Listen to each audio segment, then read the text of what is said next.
Let's dive right into this fascinating explainer. You know, when we look at ancient traditions, it is so incredibly easy to view them just through the lens of ritual and religion. But what if one of India's most vibrant celebrations was actually a brilliantly disguised public health campaign? Well, today, we're decoding the Ganesh Chaturthi festival, also known as Vinayaka Chaturthi, and we're going to discover the brilliant scientific manual that's been hiding right in plain sight all along. This idea completely reframes our entire understanding of Vinayaka Chaturthi. We're shifting away from a purely religious event and turning it into a brilliant survival guide for the rainy season. I mean, imagine living in a time way before modern water filtration, before antibiotics or climate-controlled homes. The shift in seasons brought massive, literally life-threatening challenges. The architects of this festival, they didn't just want people to pray. No, they engineered a massive community-wide system to protect public health, purify the environment, and boost immunity right when the population was at its absolute most vulnerable. So here's our roadmap for today's explainer. We'll kick things off with a monsoon health crisis. Then look at nature's water purifiers, explore the 21-leaf pharmacy, learn the rules of the monsoon diet, check out some healing festival recipes, and finally end with returning to the roots. Let's get right to it. Okay, Section 1. The Monsoon Health Crisis, Surviving Varsha Ritu. So, ancient texts explain that this season drastically slows down our digestive fire and severely spikes the risk of waterborne diseases. It created a literal biological and environmental problem that desperately needed solving. As those heavy rains pour down, rivers and lakes just become overwhelmed with mud and runoff. And at the exact same time, the sudden drop in temperature and the lack of strong sunlight causes our human digestion to become incredibly sluggish. In Ayurvedic terms, this damp, cold environment causes an intense imbalance in our vata and pitta doshas. Basically, it makes the body a prime target for fevers, diarrhea, and joint pain. Which brings us to Section 2. Nature's Water Purifiers, the Science of Immersion. Look at the stark contrast here. We've got today's commercialized pollution on one side and the original tradition on the other, which, by the way, was actually engineered to clean local water bodies. Today, we so often see idols made of plaster of Paris, coated in toxic synthetic paints, being immersed into lakes, causing absolutely devastating ecological damage. But the original practice? It mandated the use of pure natural clay from local riverbeds, combined with specific, highly potent medicinal leaves. The sources reveal something amazing here. Immersing these natural clay idols, along with those specific botanicals, caused medicinal properties to literally seep into the water. It acted as a massive, community-driven purification initiative. Just think about it for a second.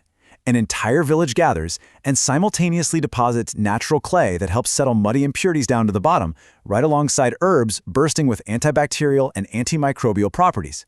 It wasn't just a farewell to a deity. It was a highly synchronized effort to sanitize the whole village's water supply for the coming months. Pretty genius, right? All right, Section 3, the 21-leaf pharmacy, Ekavimshati Patra. The ritual mandates exactly 21 specific leaves. Not 20, not 22, but exactly 21, all carefully selected for their dense, potent Ayurvedic properties. This collection is known as Ekavimshati Patra. Gathering these leaves actually forced people out of their homes and into nature. It required them to identify and harvest these specific medicinal plants, which essentially passed down crucial botanical knowledge from one generation to the next. Now, instead of listing all 21, let's just look at some of the heavy hitters. This shows us that this wasn't just a random collection of plants. It was a highly targeted botanical pharmacy for seasonal ailments.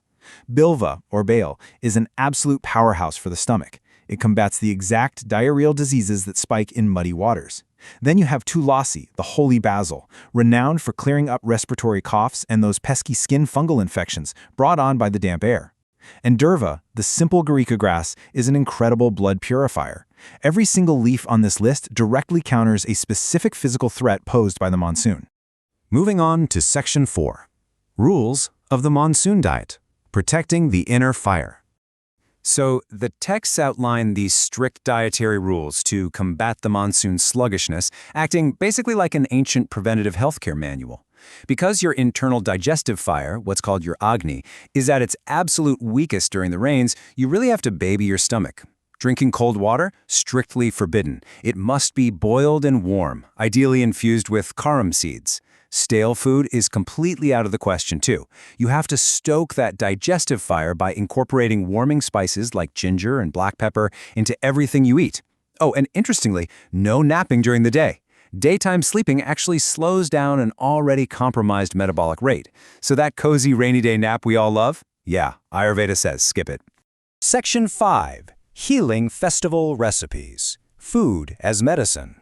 One of the most fascinating recipes detailed in the source material is Garika Pachadi, which utilizes durva grass as its core ingredient. And yes, you heard that right, grass. Now, while we mostly think of grass as cattle feed, this specific Garika grass is elevated to a culinary staple during the festival, all to harness its incredible medicinal power. This simple preparation method right here is what unlocks the medicinal properties of the grass, making it palatable and highly effective.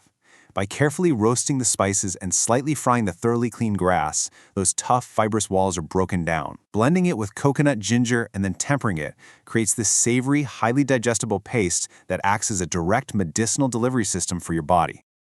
This dish perfectly counters the exact ailments that tend to peak during the rainy season. The natural properties of the grass regulate stomach acidity and improve bowel movements, which, as we mentioned earlier, are typically thrown completely out of whack by the sudden drop in temperature. It is quite literally seasonal medicine served up as a delicious side dish. Another staple mentioned is Saja Undralu, which relies heavily on steaming. Steaming is a cooking method heavily favored in the monsoon because it is incredibly gentle on a weak digestive system. Frying foods in heavy oil during the monsoon is basically a recipe for disaster for your stomach, so this ancient menu relies entirely on steam and boiled preparations. Notice how every single step here prioritizes easy digestion. Pearl millet or saja is a pretty tough grain, so soaking it for hours is mandatory to make it digestible. Mixing it with jaggery provides an immediate clean energy boost, and the addition of ghee really lubricates the digestive tract. The steaming process ensures that the heavy nutrients are softened up enough for a sluggish monsoon stomach to easily process. These steamed millet dumplings offer a massive nutritional payload, providing essential strength without overwhelming the stomach. The millets are absolutely packed with iron, tackling anemia, while the specific combination of jaggery and ghee works wonders for the nervous system, keeping the body fortified against all that seasonal lethargy and weakness.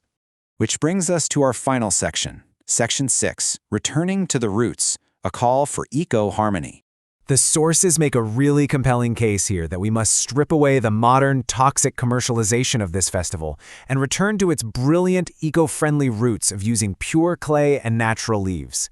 When we use plaster and chemical paints, we're doing the exact opposite of what the festival's creators originally intended. We're poisoning the water instead of purifying it.